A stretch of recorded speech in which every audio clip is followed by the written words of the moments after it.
Hello, everyone, and welcome to Reliving the Extreme. Nate here with you. Before we get into this week's episode, which we will be discussing April 2nd, 1996, that edition of ECW TV, which also includes the Chad Austin New Jack incident, which we will get into in depth with Chad this week on the show. I just want to start off this week with a little bit of housekeeping. If you are a person that likes to listen to your podcast on YouTube, I don't know if I've mentioned it to the extent that I should. The WNR Podcast Network, the network that, of course, this show is produced by, has a YouTube page, and I have been posting every episode of the show once I started the YouTube page, etc., etc. Anyway, the shows are going up on YouTube every single week. Just look for the WNR Podcast Network on YouTube, and they are there. And as time permits, I'm also going to backlog and go back and do all the other shows all the way back to episode 1 on YouTube as well, and the episodes of the We Can't Wrestle podcast. So it's work. I'm going to do it. Don't worry. But yeah, like I said, I just wanted to let you know, if you like to listen on YouTube, there it is. WNR Podcast Network on YouTube. Also, speaking of the We Can't Wrestle podcast, if you haven't listened to that show, our other wrestling show that actually predates Reliving the Extreme, check that out, the We Can't Wrestle podcast. Coming up in the next week or so, we are going to start going through the 1994 PWI 500. Last year, we went through the inaugural PWI 500 from 1991. From number 500 all the way through number 1, discussing the wrestlers, our memories of the wrestlers, do we even know who the hell this guy at number 492 is, etc. It took us about 9 episodes. It was a 9-episode series of the We Can't Wrestle podcast. You can go back and find that in our feed there. But yes, do search out the We Can't Wrestle podcast anywhere you get your podcasts.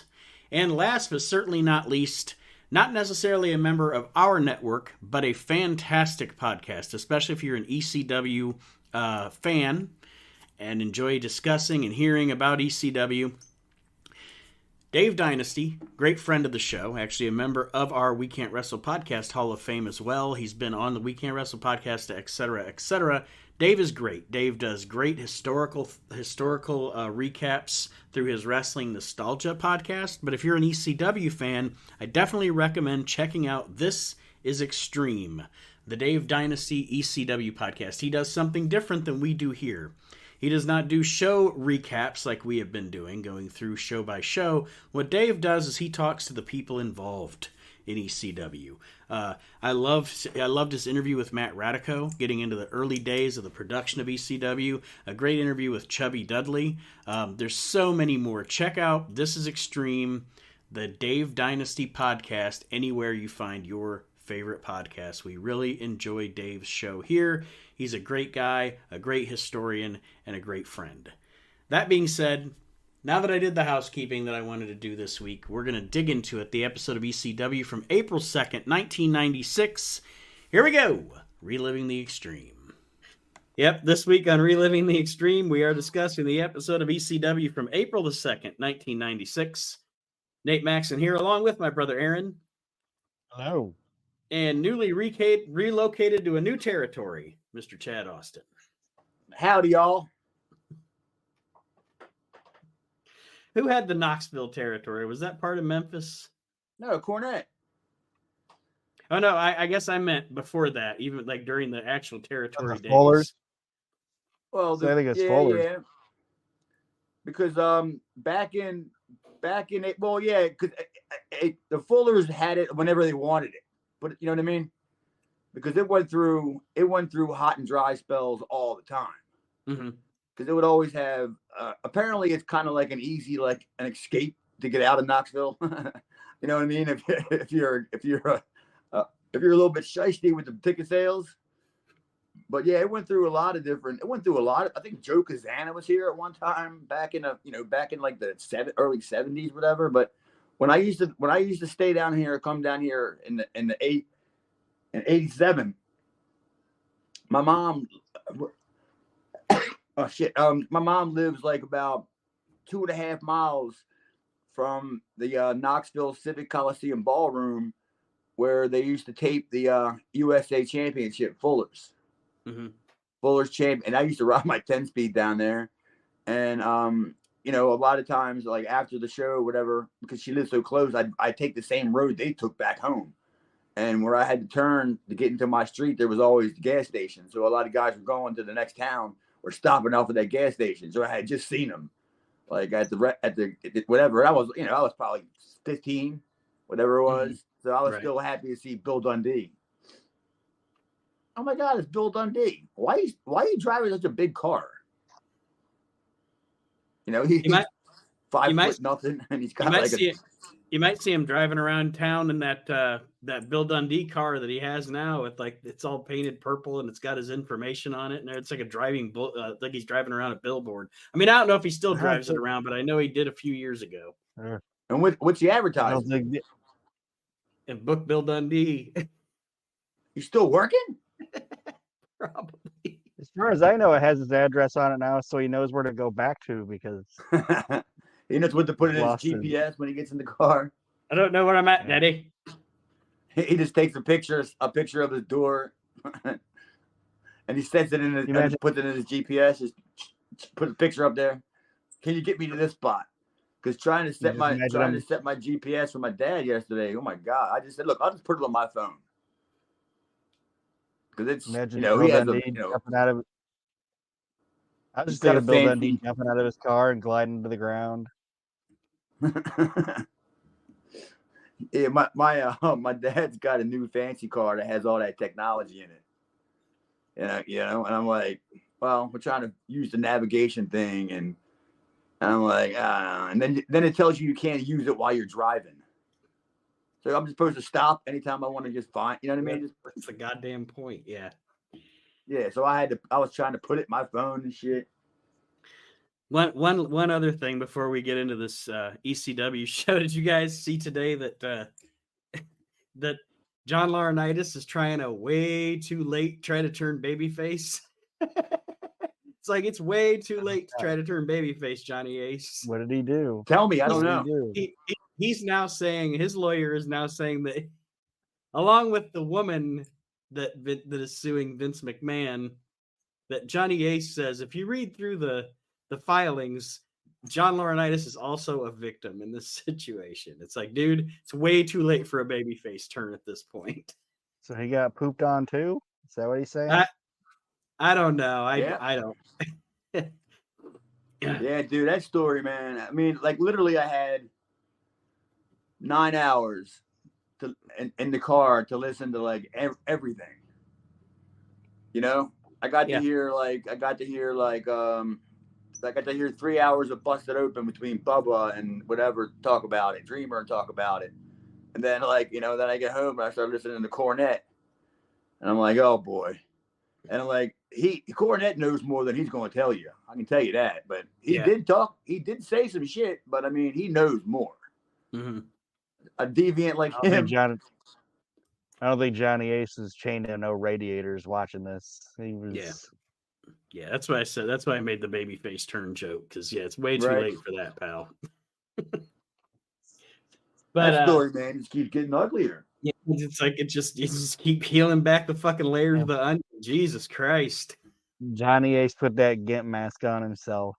And I'm saying this, I've said for years and years and years that although living through it was insane and kind of fun, and I know financially it was a big boom success, but I've said for years that the Attitude Era, now that you don't live in it, when you go back and watch old wrestling, it's some of the toughest shit to watch. It's really not that good.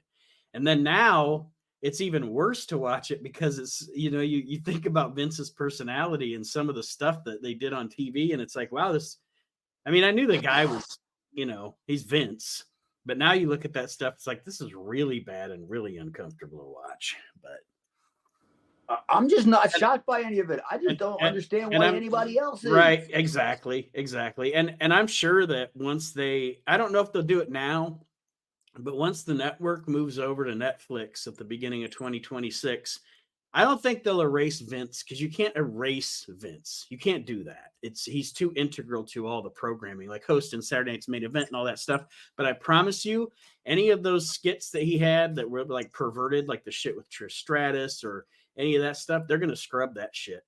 You won't ever see it again. And I'm no big deal. I don't watch it anyway, but it'll be gone. That just makes me all the more happier that I recorded all that stuff off of TV.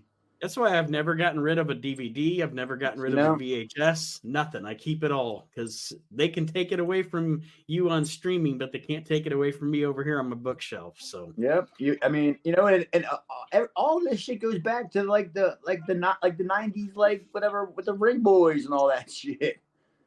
You know. Yep. That's what I said. Like, I can't believe that any of this is new to anybody. You know. I mean, it started out worse than it ended. Honestly, I mean, I'm way more upset about sex with underage kids. You know what I mean? Right.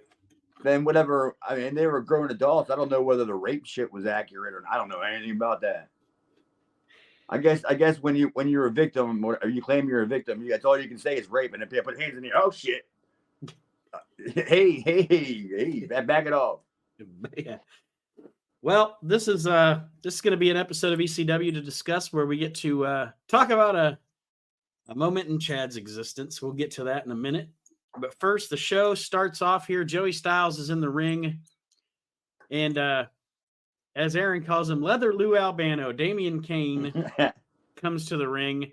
And what Joey and Damian are kind of hyping here is ECW TV going nationwide. And when they say that, I'm assuming this means that they were on they made it to the nationwide sports channel at this point. What, Sports Channel America? Yeah. Because I think they were already on Sunshine, and they were on, I don't know if they were on MSG, maybe. Well, they were on Sports, yeah, they were on MSG, and then they were in like Sports Channel Philly and certain sports channels. Mm-hmm. But yeah, this was the first time. This was like when they went in, whatever that was. Was it just Sports Channel America then at the time? Is that what it became? Right. And that's why I always say the first shit, and it's coming up here very soon.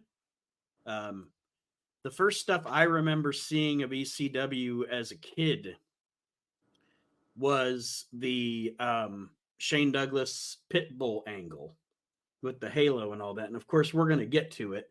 But I'm sure that's why that's kind of the first stuff I remember seeing of ECW was because that was when it went nationwide. So we finally had it on TV here where we lived.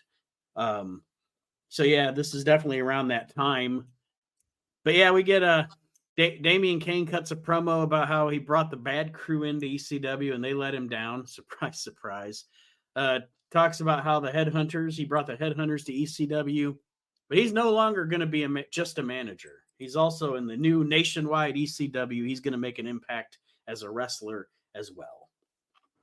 Yeah, what I had made a note, just wrote that he's over, but I was going to ask you, like, what kind of over is he? Over easy, dude. It was you could hear individual. I'll go fuck yourself. Fuck you. You know what I mean? You could hear individual people yelling at him. You suck. Like, it wasn't a big collective, oh, boo, boo. I mean, nobody cared enough to boo him. It was just the people telling him how bad he sucked. I was like, man, he's over. I don't know. It wasn't leather pants this week. I don't know what kind of pants he was wearing. And it looked like he was wearing lady boots. Like, those weren't like dude cowboy boots. Those were like lady cowboy boots. I don't know. He was a specimen, what the fuck man. is going on with that? See, it's funny because a lot of the people on this show, I don't remember them. Like, I'm like, I don't remember any of this. Like, these people being there, because I know it was my last show, so I don't know how much was done, and after it was taped and it was aired and post or whatever. Because I didn't see it until I had literally gotten to Tennessee, to Memphis, like a couple days after it was like it aired, like it was taped like on the weekend or whatever, and then it aired like that Tuesday or something. I just happened to get to Memphis when it was coming on, and I didn't know that the turnover was that fast. I figured it would be a couple weeks, but it was pretty quick. Yeah, I don't remember half the people that are on this roster. I think Damian Kane might be Maddie in the house with dad. Show that it aired, or they just did something happen that they just redid the show? It just seemed all new to me. Yeah, I think Damien I also boys. have a feeling that Damian Kane might be Maddie in the House's dad. Oof, you think so? Yeah. Well, what was I'm sure the only reason why he was being used anyway because it was licensed, right? I thought we talked about this before, either on an episode.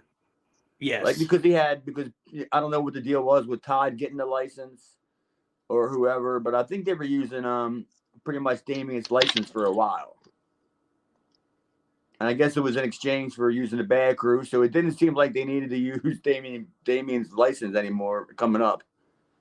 They found somebody else's license to use. Yeah, I know you definitely have mentioned that about when we were talking about, well, why is Damien Kane even here?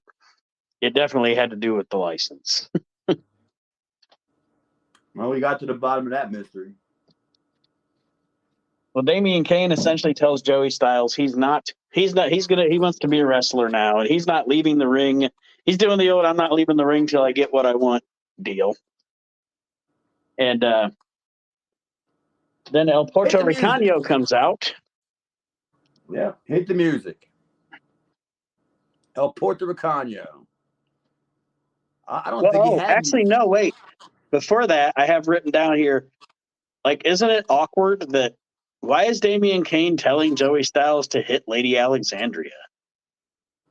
Oh yeah, that's right. Go ahead, hit her. He's tired of doing it himself. Well, the most honest line in the whole entire segment was Joey Styles saying, "This is ridiculous."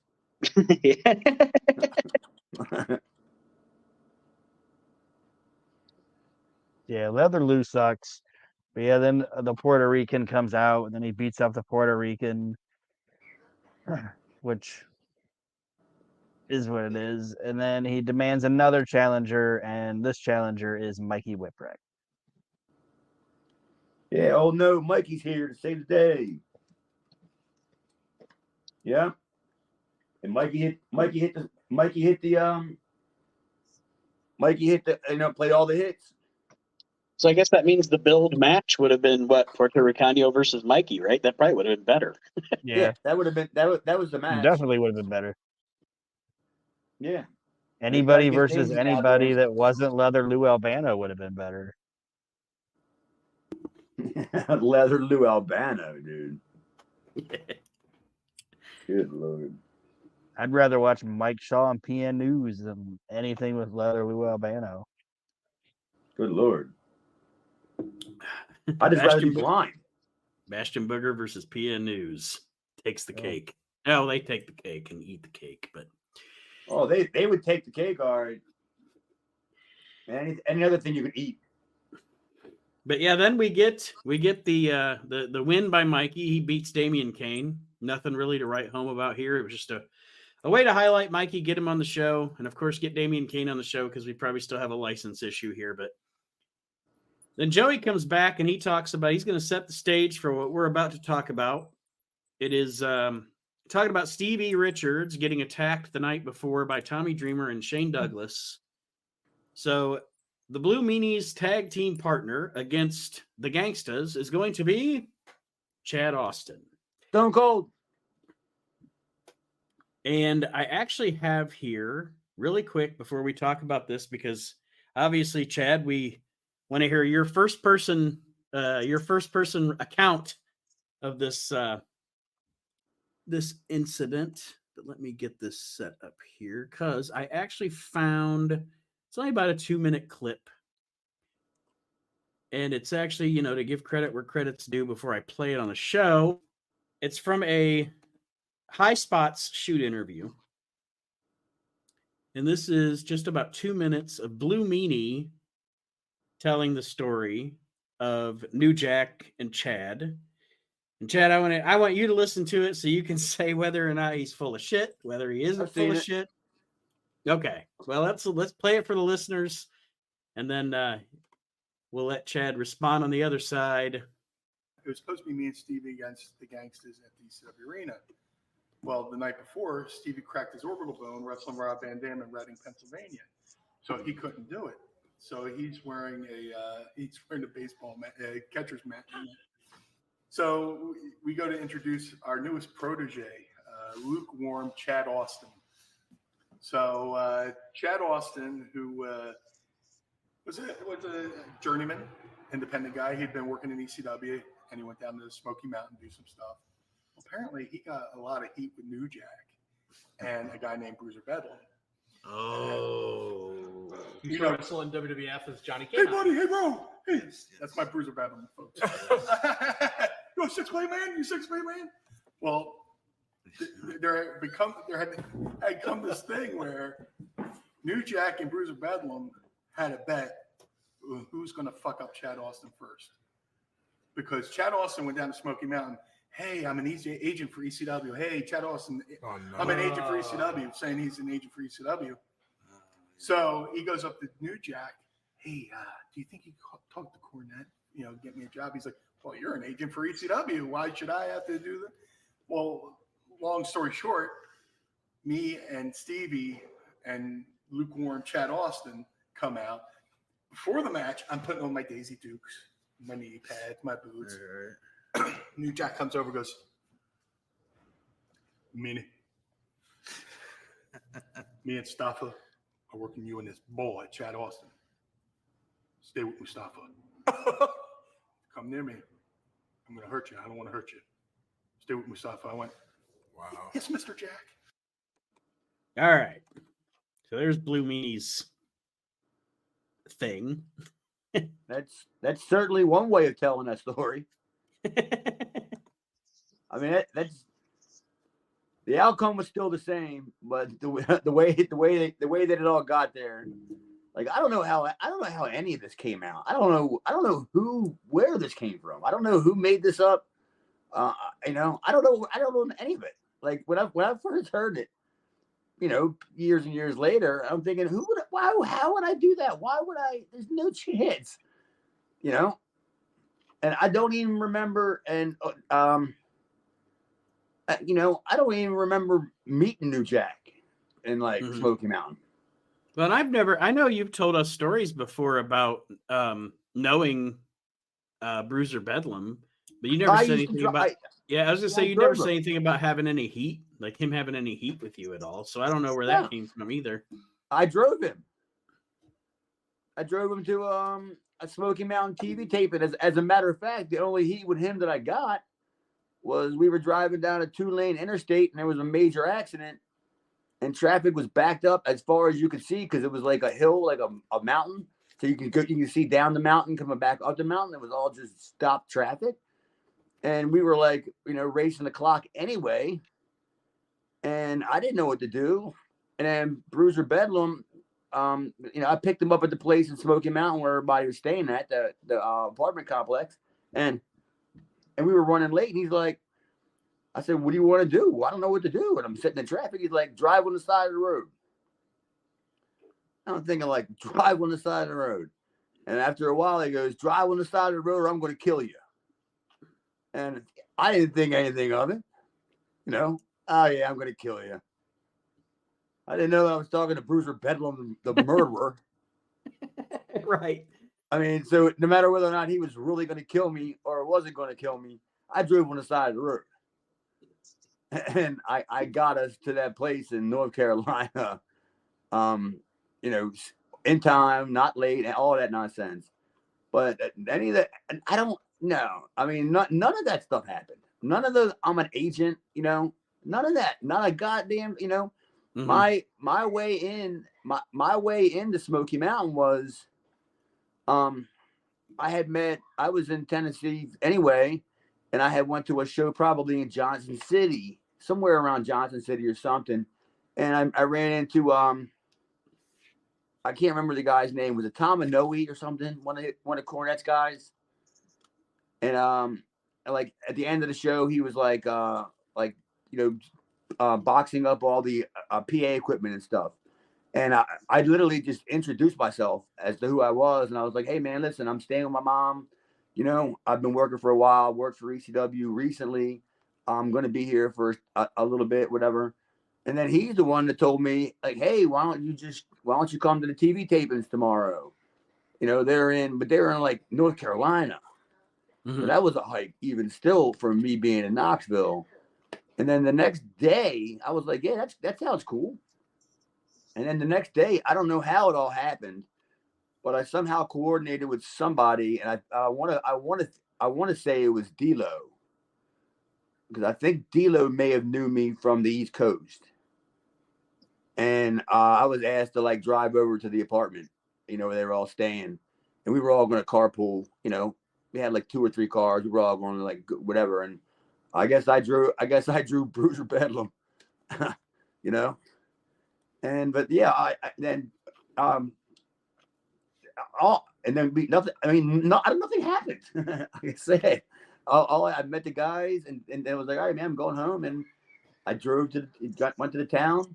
So I was only working. I mean, I don't even remember even meeting the New Jack even down there.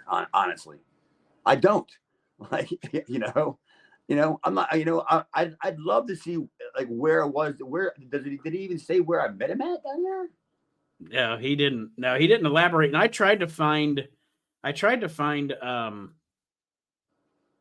the way that I stumbled upon the Blue Meanie talking about it was I was trying to find any kind of a clip where New Jack would have said something about it in a shoot interview, and I couldn't find it because I wanted to have New Jack's story and then your story, but I couldn't find New Jack's story, so I just went with. There is one. There is okay. one. Well, and that's what I'm saying. I thought I'd seen it before, but I could not find it when I was looking through YouTube last night to try to find it. So I know I've told this. I know I've told this before 100 times, and it hasn't changed. I've heard 2 or 3 different versions of 2 or 3 different incarnations of New Jack's story, and one of them was I came up to him and I told him that I wanted to do all this stuff, that I had all these spots planned, and I want and when the truth of the matter was, that's one of the things Meanie pretty much did get right.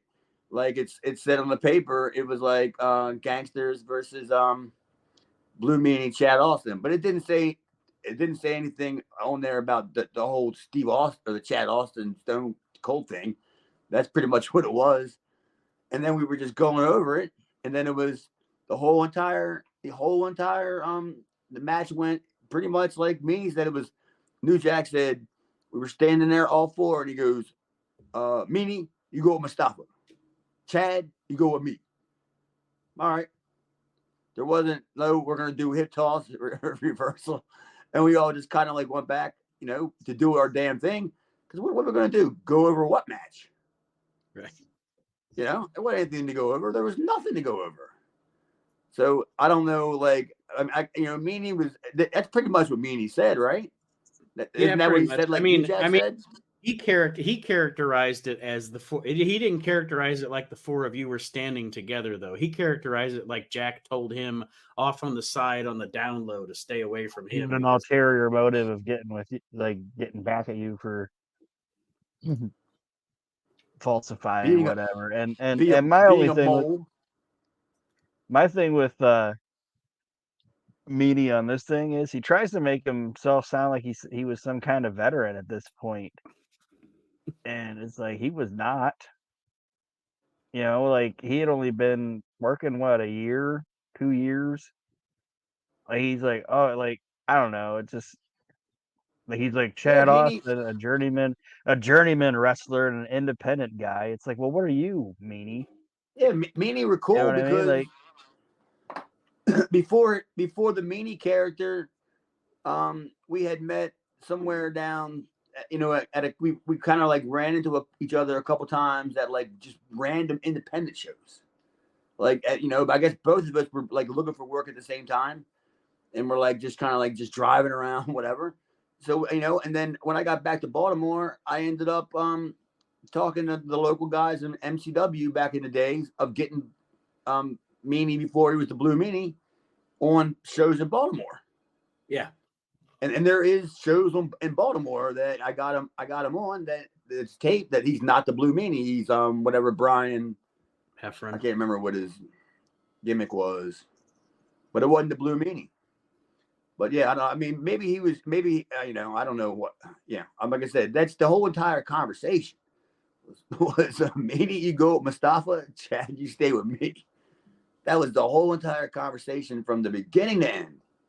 So do you know, is there any, I mean, whether or not, whatever, well, as far as any story about being in from Knoxville or in ECW, was there any indication before you went into this match, had anything ever happened or any conversation ever happened that you knew of, that you had any heat with New Jack?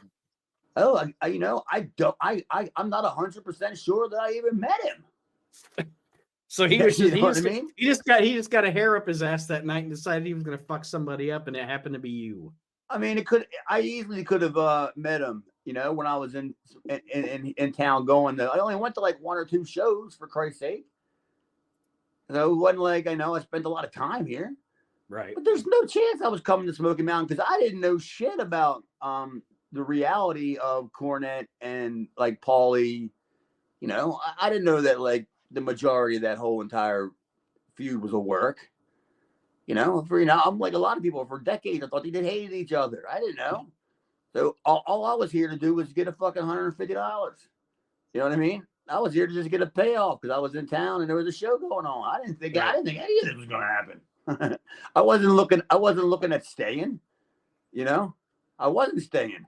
Maybe if a job would have been asked, but here I am doing TV. So it wasn't like I was getting a tryout or anything. So I was just there, like I said, looking for a payday.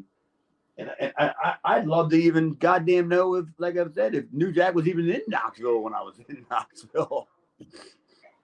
If anybody can show that proof where we met at the first time. Right. So as far as I know, that could have been the first time we met there. But that's how the whole entire conversation went. Like where the heat went and where Meanie comes up with all this, all of it. It was Meanie, you go with Mustafa. Chad, you stay with me. Okay. That's it. Like there was never any more. Like, what do you think? Me and Meanie are going to discuss the finish? Right. Wait a minute, Jack. I don't know about all this. Well, who should take the finish? You know what I mean? And plus, I didn't know I had my mom watch it with me too, just a little while ago before the show. And I was like, I didn't know it was my last night there either. They got one hell of fire in you there. Well, it's not like there's structure to a fucking gangsters match anyway. It's not, we're not mapping out Flair Steamboat here.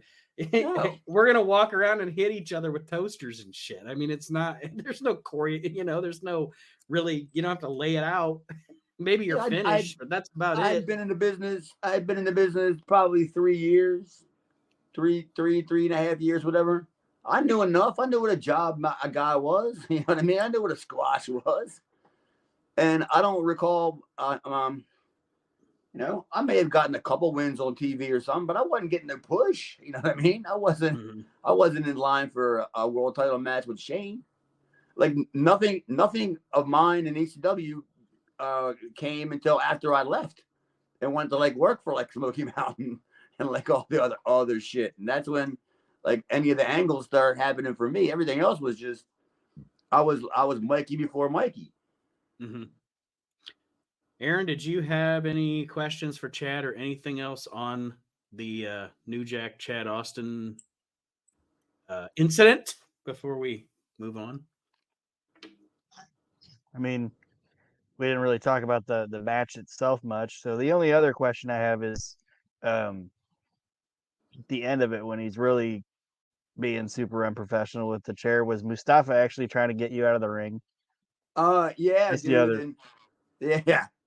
I showed my mom. I was like, out of all them chair shots, none of them hurt, but one. And it was the one where he caught me right on the side of my kneecap, like right in that little crease. And that's when I grabbed my leg. Like he caught me right there. Like none of them hurt. He was hitting me on the calf or the thigh. You know what I mean? I was bent. He was kind of. They were all decent chair shots. I'm not going to say he was malicious or nothing like that. But then I do remember Mustafa like kicking me or whatever. It was like, get the fuck out of here. But I'm thinking like, why? You know what I mean? Like, what's going on? Like, am I really getting beat up and nobody told me? Did he? if you look at people's because things are sensationalist on the internet. If you look at people's sensationalist things on the internet about this situation, they will have on there new, like the highlight of the clip or whatever will be New Jack breaks Chad Austin's leg. Right. Did he break your leg? Did you actually get an injury from this? Yeah, it was so severe that was taken whatever that week before, and I started working in Memphis that following Tuesday night. That's how severe that injury was. Pretty bad injury, huh? I mean, because by the time I got to Memphis and started and got in there and whatever, that show had just aired, so I watched it in Memphis, like pretty much right after it happened. And and I'm just like, and when I heard at the end when Joey said, "I don't think we'll see Chad Austin in ECW again," I'm like, "No, I'm already in Memphis." Like I didn't know I was getting fired. Yeah, I was just leaving anyway. Chad's like walking in Memphis. Yeah, I had no idea. I mean, I was leaving anyway. I mean, I wasn't an employee. I wasn't Sabu or Taz or anybody like that where I was a necessity to have one. I wasn't a Dudley, so it wasn't like I was a necessity on the show. I figured I wanted to go wrestle.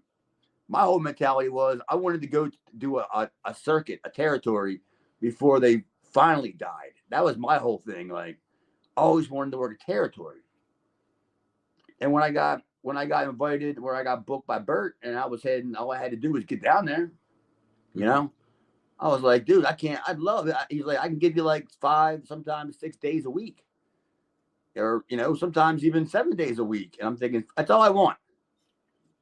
That's all I want to do is I want to work. I want to drive on the road. I want to hang out. I'm going to meet rats. I want to, that's all I wanted to do. And that's why I saved up 10 grand to move down there, because I knew I was going to start.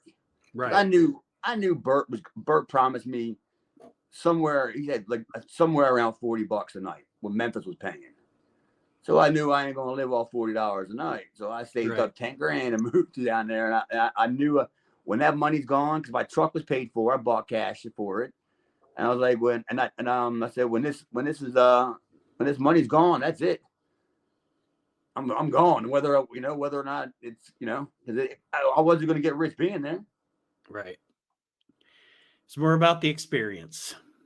Yeah, it was great. I mean, it sucks. It kind of sucks that I got more notoriety out of getting beat up. You know what I mean? than anything else. And I'm like, I really didn't get beat up. It looked. I mean, that one chair shot hurt. Mm-hmm. It did. I mean, it didn't kill me, but I mean, it caught me in a bad spot.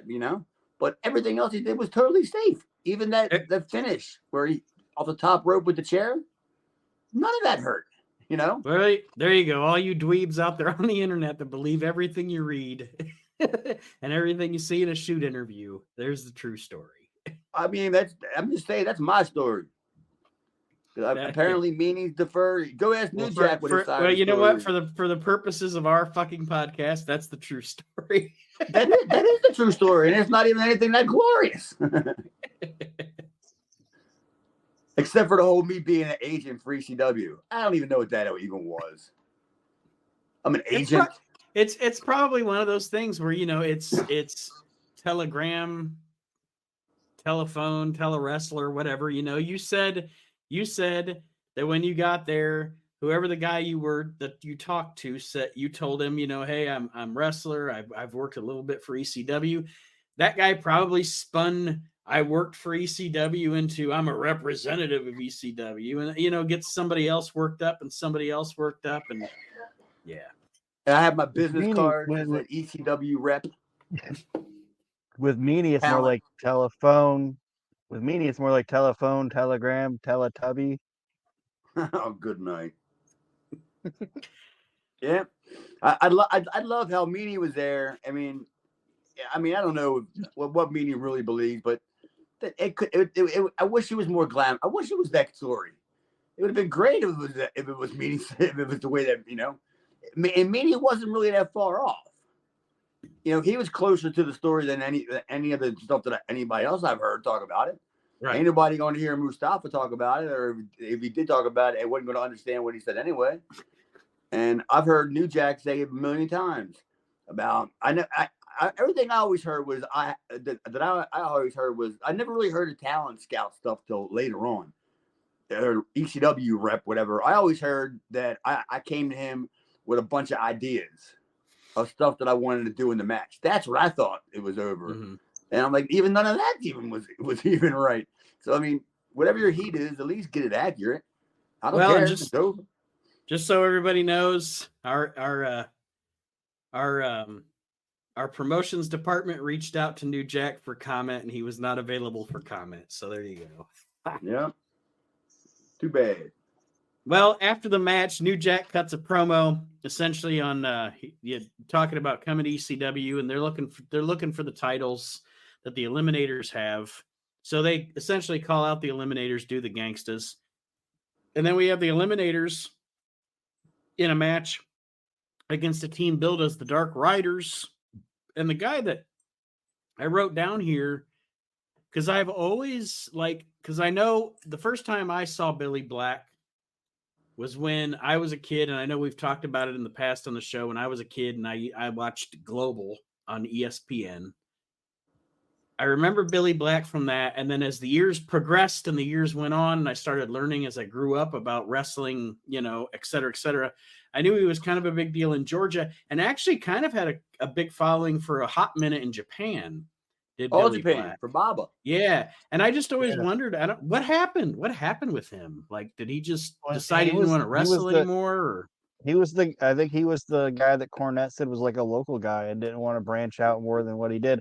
Because if you remember, they brought him into Smoky Mountain, and it was him and Joel Deaton or whatever, and they were the Wild Bunch. They were a good fucking tag team, and they were in Japan together. And like I think he was, or it was probably the Deaton guy that was more of a homebody. Now I think of it, or he would have been in ECW too. But like that was just in my notes. Well, Deaton, I was like, Deaton worked Japan a lot more. He worked there a lot. He clearly would have gotten Billy Black the job there, because I got tapes of like Joel Deaton there from like '91. Before I didn't even see North Georgia until about '94 anyway. So I didn't even know who Billy Black was until like around '93, where I may have saw him. I have a couple of matches with him and Stan Hansen and stuff that were brutal. I just know I can't remember what podcast it was, but Cornette said one of them was like lived up in the mountains and just wanted to stay up there and shit like that, and that's why that Wild Bunch didn't really take off in Smoky Mountain, because he had big plans for him because he liked them. And like I said, everything I've seen them, they were a good fucking team. And you look at those two guys and you don't think they're gonna be nothing, and they fucking work, and you're like, God damn, they were like doing like Dynamite Kid type shit. Like, yeah, they were really impressive. Billy Black was really good. Who was the guy who was his partner? Is that who I think it is? I don't know, to be honest with you. I wrote down Dark Riders, and then I put in parentheses, ask about Billy Black, because like I said, I remember him, but I don't know who the other guy was. The other guy, they called him. What's his name? Stash. Yeah, they called him Stash or something. No, they called him the Stud. Oh, the Stud. Okay. At the I don't think he had a mustache. No. But I thought he looked like that dude that became like Buchanan or whatever. Oh, Bull Buchanan? Yeah, that's who I thought that he looked a lot like. And I was wondering if that was him. I was like, oh, that guy, he looks like him, but I'm thinking, I don't know the time frame. It could be because by, I think it's 96 or early 97 is when they start doing the Truth Commission thing in Memphis that winds up on WWF TV in 97. And he was part of the Truth Commission. So, yeah, I mean, you could be right. That could be him. That's who I thought it was. But I always thought Billy Black was good. I knew Billy Black from, now that I don't remember meeting him there. But yeah, I know damn well if I would have been there and I would have saw him and ran into him, I would have talked his ear off about All Japan. You know, not trying to get me a job there. Not saying you're an agent. You're not an agent. Yeah. I'm at an ECW show or whatever, and I'm telling them I'm an agent for All Japan. Yeah, but I would have talked his ear off about Stan Hansen and All Japan. Yeah, but I don't remember meeting him. I don't remember meeting Stash or whatever you called him. Spoiler alert: Chad is correct. I just looked it up. Barry Buchanan. That was Barry Buchanan. There you go, No folks. shit. Old Buchanan Still got wrestled in something upstairs. ECW. Well, New after Jack the didn't beat all the brain cells out of me. after the Eliminators win their match against these Dark Riders, they respond to the challenge of the Gangstas. The Gangstas come out, and then I just wrote down crazy brawl ensues. And then, and unless you guys have any specific, I did like the fact that they interspersed actual cam footage with fan cam footage. That was a cool approach to the brawl between the Eliminators and the Gangstas. From a television production standpoint, I thought that was cool. Yeah, that was pretty cool. I noticed it too because I don't remember it. Like I said, I don't remember the show. I remember seeing it when I got to Memphis. But yeah, when I rewatched it, I was like, it all looked like it was redone. You know, I was like, damn, they added like the fan cam footage. You got like some promos and shit that I don't remember and shit. I was like, yeah, it was like, I don't know what got up their ass about like, you know, putting together TV shows, but yeah, it was everything started to come together like as far as a real TV show. Right.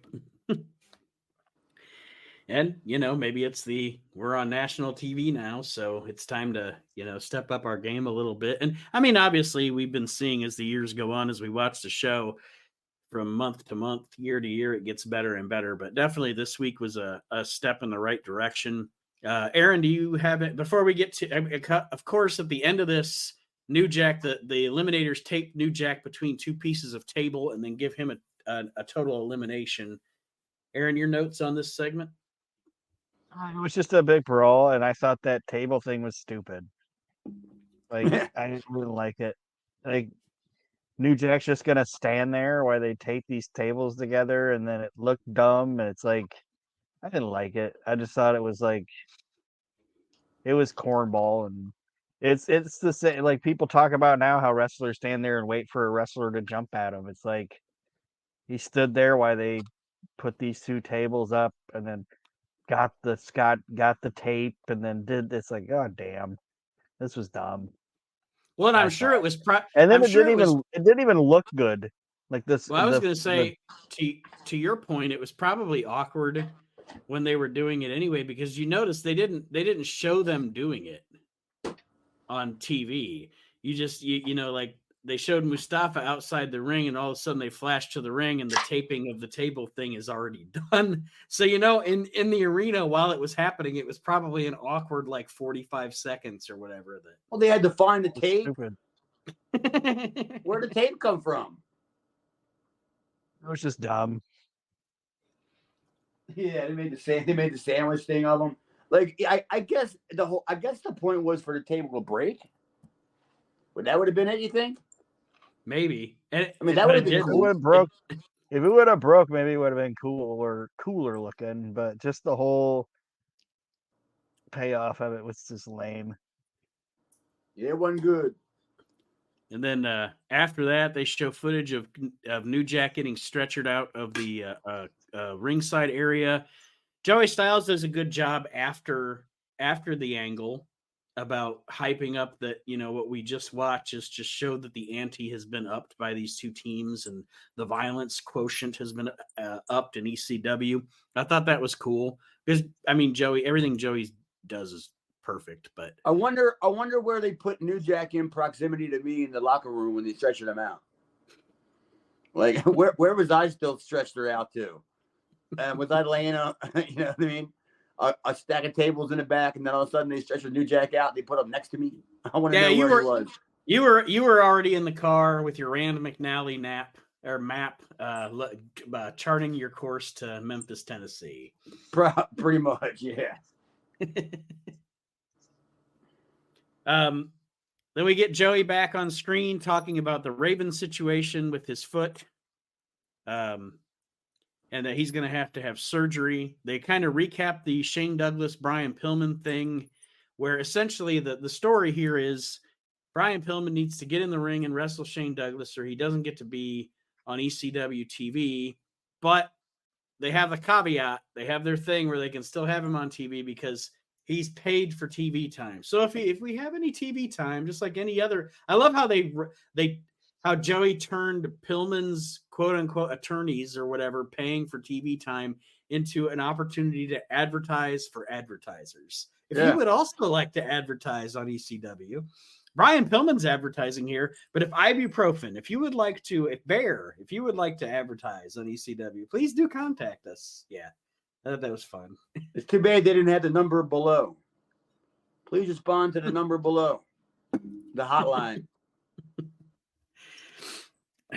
And he brings up that people are curious about the health updates of Dances with Dudley, and I was like, no, we're not. We didn't know he was gone.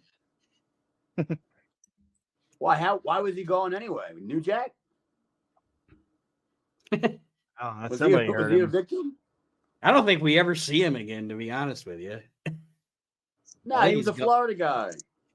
I think he's gone at this point. Yeah, he was a disposable Dudley that just came up from Florida. The next match on the show, speaking of the Dudleys, is Taz versus Bubba Dudley. We get essentially at the beginning, of course, we get some hijinks from the Dudleys. Then Fonzie and Taz come out. Fonzie screams something into the microphone. And then he then proceeds to berate Bubba Dudley, who takes the microphone from him and cuts a promo on what did he say, Aaron? Did you write it down? What Something about nobody gives a rat's ass.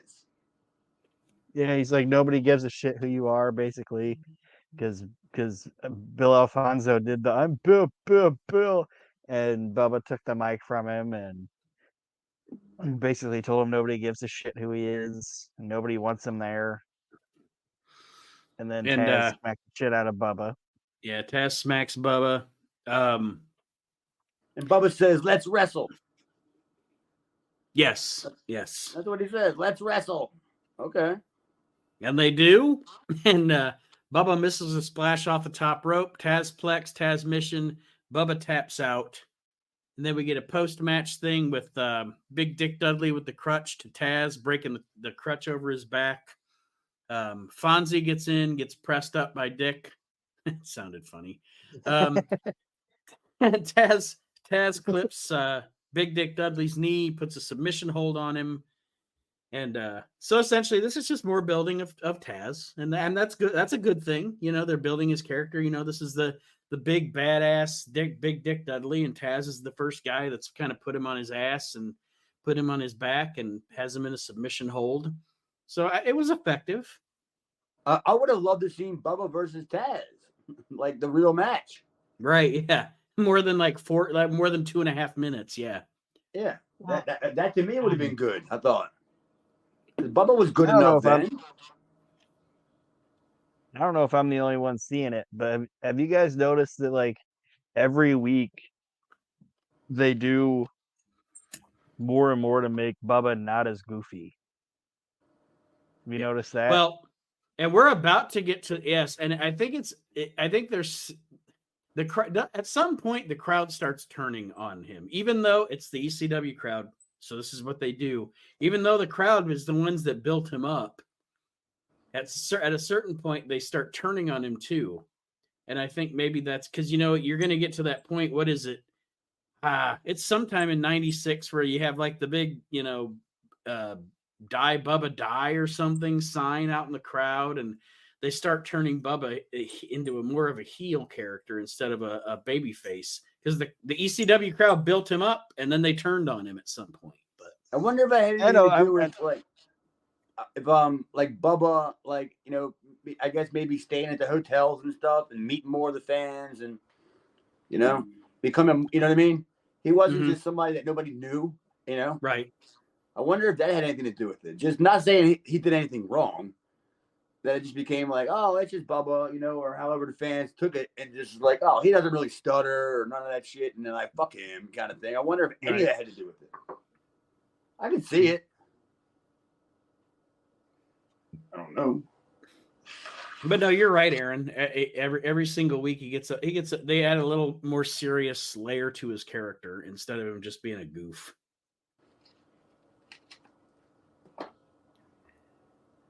So now we're going to kind of move into the end of the show with the Pulp Fiction stuff.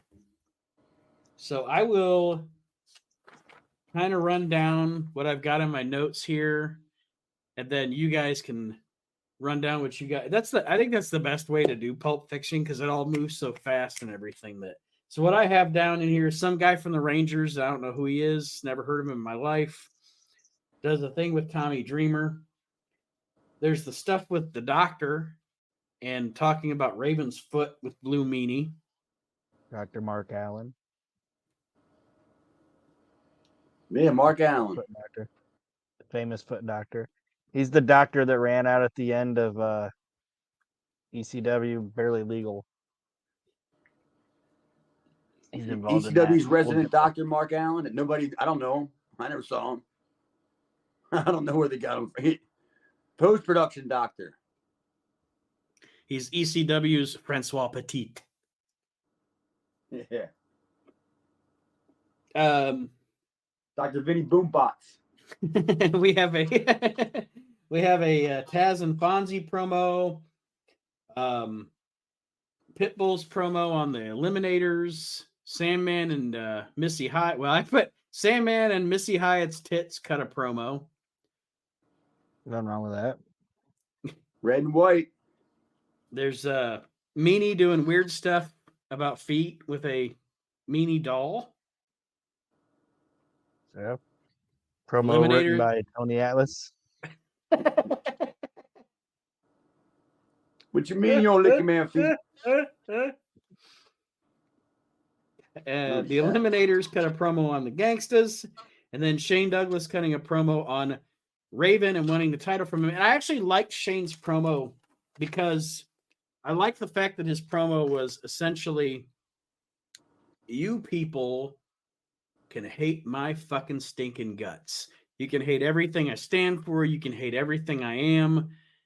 You can boo me. You can throw shit at me.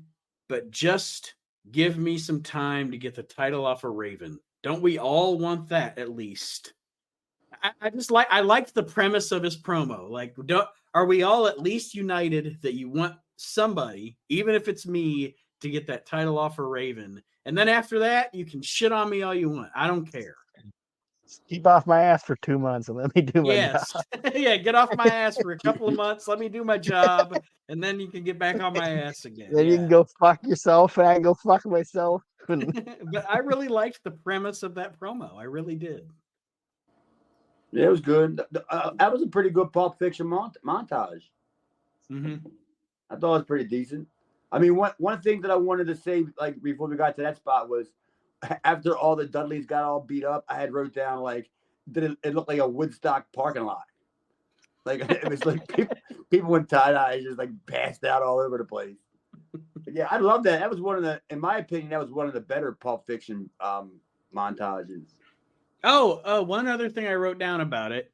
There's a JT Smith promo in there, but I don't know if it's just because of his mush mouth or I wasn't listening right or what, but who was he cutting his promo on? Hack Myers. Okay, because I knew I don't think it was Hack Myers. All I heard was They put it on Hack Myers because he's feuding. The only thing I got out of it was his shirt. He was wearing an ECW Hardcore Japan shirt. Yeah, he cut the promo on Hack. He cut the promo on Hack Myers, and he did the whole Italian guys like insult everything about you, and then be like, "No offense, though, no offense." Like he's like, the only thing I know about you, Hack, is your. He has a good line because the only thing I know about you, Hack, is your mom dresses you funny. Oh, I didn't know it was about half. But I heard I that didn't line. either. All right. When he first started the promo, all I heard was ba-da-ba-dee-ba. And then he went into the promo, and I was like, I don't know who he's cutting this promo on, and I'm not going to rewind it to fucking Aaron will know. So I've learned to decipher JT.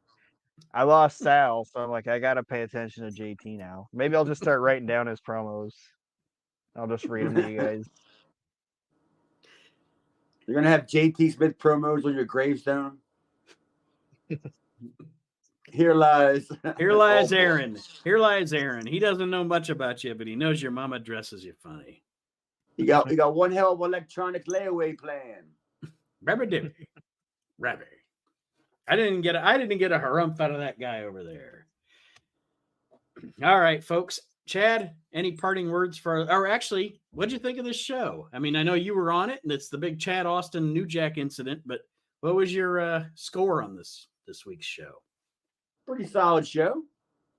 I mean, it kind of like, just imagine how it would have started out if the ECW show would have been formatted the way it's supposed to be formatted. It would have had El Puerto Ricano versus Mikey as like an opening match. You know what I mean? And like the show would have built to like a regular show, but like the wheels fell off and then all hell broke loose. You know what I mean? And then it became a good show. It was like, just imagine what would have happened if none of that shit would have happened. Would it have been a good show? If I wouldn't have got beat up. I was gonna say, if Stevie doesn't get hurt, the New Jack thing never happens with you. Yeah, I mean, it's amazing of what happened out of just out of happenstance. If a bunch of shit happening that nobody expects results in a great show, WrestleMania 40 is going to be fucking amazing because as we're headed toward WrestleMania 40, there is a new detour every 15 seconds. So Katie Vick's going to be there. Aaron, what did you think of this week's ECW? I thought it was decent. I enjoyed it. I thought the fucking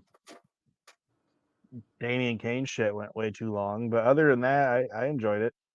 I would have rather seen more of Taz versus Bubba than less of Damian Kane and anybody. Well, we're pretty much done with Damian Kane, right? Oh, gotta Hope be. so. Bad Crew's gone. Headhunters are gone.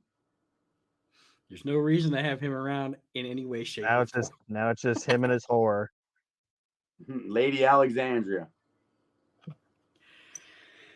Well, that being said, everybody, I have to go to the bathroom, so we're going to sign off this week on the Reliving the Extreme podcast. Aaron, Chad, thank you for joining me.